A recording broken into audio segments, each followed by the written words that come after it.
அனைவருக்கும் வணக்கம்.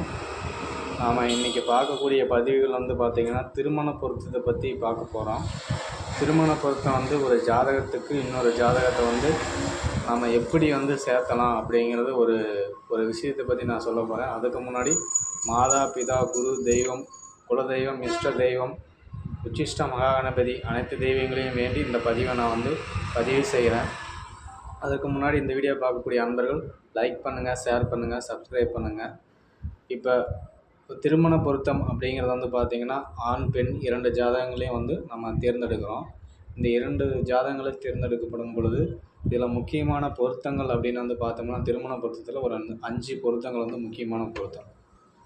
ஒரு பொருத்தம் அப்படின்னு பார்த்திங்கன்னா முதல் பொருத்தம் கணப்பொருத்தம், தினப்பொருத்தம், ராசி அதிபதி பொருத்தம், யோனி பொருத்தம், ரஜ்ஜு பொருத்தம்.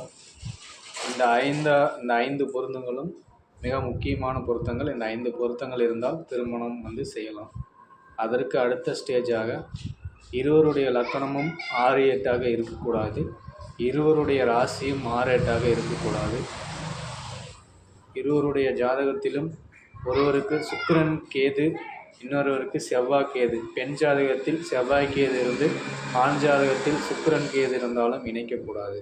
அதே மாதிரி ஆண் ஜாதகத்தில் குரு ராகு இருந்து பெண் ஜாதகத்தில் செவ்வாய் ராகு இருந்தாலும் இந்த ஜாதகங்களையும் நம்ம இணைக்கக்கூடாது.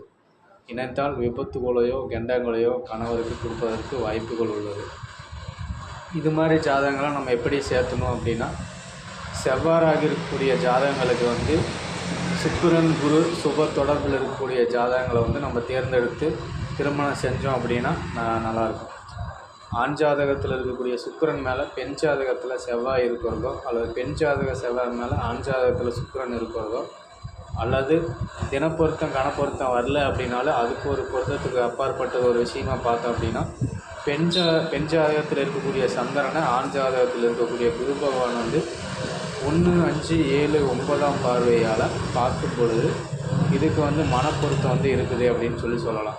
ரெண்டாவது ஈர்ப்பு பொருத்தம், உடல் பொருத்தம் அப்படிங்கிறது இந்த ஜாதக செவ்வாயும் அந்த ஜாதக செவ்வாயும் 6-8ஆக வரக்கூடாது. அதே மாதிரி 2 ஜாதகத்திலும் சுக்கிரன் 6-8ஆக வரக்கூடாது. ஒருத்தரோட சுக்கிரன் மேலே இன்னொரு ஜாதகத்தில் குருவோ செவ்வாயோ சுக்கிரனோ இருப்பது சிறப்பாக கொடுக்கும்.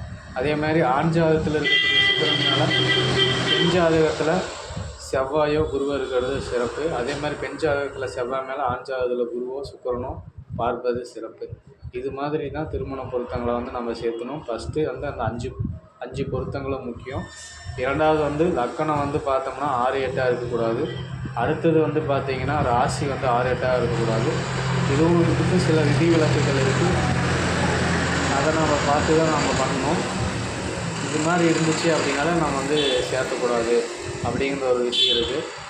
அப்புறமேட்டு சுக்கிரன் கேது ஒரு ஜாதத்தில் இருக்குது, இன்னொரு ஜாதத்தில் செவ்வாய் கேது இருந்தாலும் சேர்த்தக்கூடாது. அதே மாதிரி செவ்வாய் ராகு இருந்துச்சு அப்படி ஒரு பெண் ஜாதத்தில் செவ்வாய் ராகு இருந்துச்சுன்னா ஒரே இடத்துல இணைஞ்சிருந்தாலோ அல்லது 1-5 இணைஞ்சிருந்தாலோ இந்த ஜாதகத்தை நம்ம சேர்த்தக்கூடாது.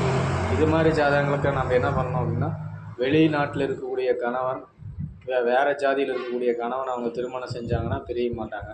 அதே மாதிரி செவ்வாய் கேது ஒரு பெண் ஜாதகத்தில் சேர்ந்துருக்குது அப்படின்னா அந்த பொண்ணுக்கு பார்த்தோம்னா செவ்வாய் கேதுக்கு வக்கீலுக்கு படித்த மாப்பிள்ளையோ அல்லது மருத்துவரோ அல்லது ஆன்மீகம் சம்மந்தப்பட்ட துறையில் இருக்கக்கூடிய பூஜை செய்யக்கூடிய ஒரு துறையில் இருக்கக்கூடிய நபரை அவங்க திருமணம் செஞ்சாங்க அப்படின்னா அவங்க பிரியறதுக்கு வாய்ப்புகள் தராது. இந்த செவ்வாய் கேது சேர்க்கை ஒரு கட்டத்தில் செவ்வாயின்னு சொல்லி போட்டிருப்பாங்க. அந்த கட்டத்துக்கு 1, 5, 9 கேது இருந்தாலோ அல்லது ஒரே கட்டத்தில் கேதுவோ இருந்துச்சுன்னா அவங்களுக்கு வரக்கூடிய கணவன் வக்கீலாவோ அல்லது மருத்துவராகவோ அல்லது பூஜை சம்மந்தப்பட்ட தொழிலில் இருக்கக்கூடிய கணவரை தேர்ந்தெடுத்தாங்கன்னா அவங்க பிரிய மாட்டாங்க.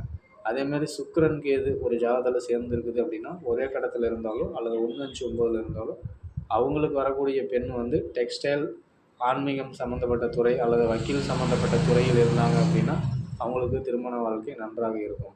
இதே வேறவங்களை அவங்க கல்யாணம் பண்ணாங்கன்னா கண்டிப்பாக 100% பிரியறதுக்கு உண்டான வாய்ப்புகள் இருக்கிறது.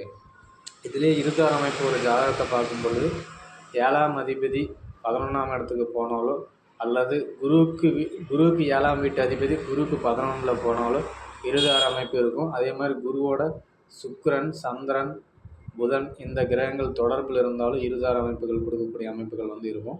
இதுக்கு தகுந்த மாதிரி ஜாதகங்களை வந்து அமைக்கணும். செவ்வாய் ரக ஜாதகத்துக்கு வந்து வெளிநாட்டில் இருக்கக்கூடிய கணவனை அமைச்சாங்கன்னா அந்த திருமண வாழ்க்கை நல்லாயிருக்கும் அப்படிங்கிற மாதிரி விஷயங்கள் வந்து நம்ம எடுத்துக்கலாம். இது மாதிரி சின்னதாக இன்றைக்கி வந்து ஒரு திருமண பொருத்தத்தில் மேலோட்டமான ஒரு விஷயங்களை பார்த்தோம். அடுத்தடுத்த பதிவுகளில் இன்னும் நம்ம கொஞ்சம் டீப்பாக பார்ப்போம். இந்த சேனலுக்கு லைக் பண்ணுங்கள், ஷேர் பண்ணுங்கள், சப்ஸ்கிரைப் பண்ணுங்கள். இந்த வீடியோவை பார்த்த அனைவருக்கும் நன்றி.